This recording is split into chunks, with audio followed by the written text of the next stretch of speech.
Assalamualaikum warahmatullahi wabarakatuh to all my brothers and sisters in Islam.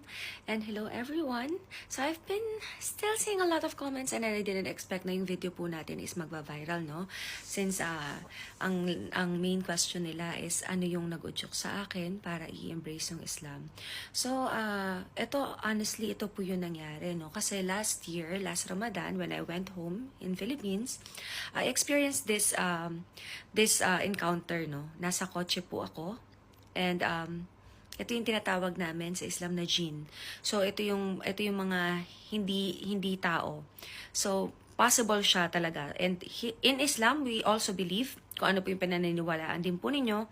And ang ginawa ko nung time na yon, nagpray ako intentional. Pero still nandun pa rin siya. And that time kasi, nagtatry na ako magbasa pa unti-unti ng Quran. So,